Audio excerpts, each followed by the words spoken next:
Sur ce bioélectroliogramme, vous avez un point milieu qu'on appelle le point de santé parfaite. Et on va avoir 4 cadrans qui vont apparaître. La zone 1, on appelle ça le milieu acide et réducteur. Acide parce que le pH est inférieur à 7, réducteur parce que c'est un milieu qui est chargé en électrons. Au-dessus, un milieu acide en zone 2, mais qui est lui oxydé, c'est-à-dire qu'il a perdu des électrons. L'oxydation a été plus forte que les antioxydants. En zone 3, on va avoir un milieu basique et oxydé, et en zone 4, un milieu basique et réducteur. L'alvéole, c'est la zone pour le sang, la zone de valeur acceptable pour le sang. Le sang ne peut pas se décaler plus que ça. Il y a des zones du corps qui doivent être acides, par exemple, tout le système digestif est légèrement acide, l'urine est légèrement acide, le sang doit être légèrement alcalin.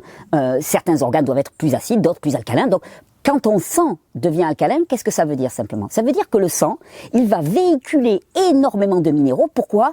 Parce que les tissus se sont acidifiés et que ces tissus ont besoin de recevoir énormément de minéraux alcalins pour compenser cette acidité.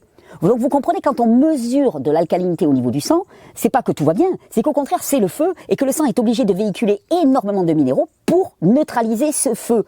Donc dire qu'il y a acidification de l'organisme, c'est-à-dire des tissus de l'organisme, ou qu'il y a alcalinisation du sang, eh bien ça revient exactement à la même chose. Dans les cas de cancer, on observe un sang alcalin. Pourquoi? Parce que ce sang, il véhicule énormément de minéraux pour essayer de neutraliser l'acidité extrême des tissus. Et vous voyez sur le schéma suivant, par exemple, bien que le point de santé parfaite reste toujours le même, à peu près au centre, avec un RH2 donc de 21, un pH de 7 et quelques. Donc là, tout va bien.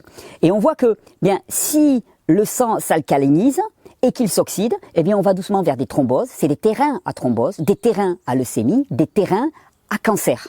À l'inverse, si il s'oxyde, mais qu'il ne varie pas beaucoup au niveau acidité, alors à ce moment-là, on va pouvoir avoir apparaître de la polio, de la tuberculose. Force est de constater que, à notre époque, la majorité d'entre nous tend vers la zone 3. La zone 3, milieu basique et oxydé, c'est un peu le reflet de notre civilisation.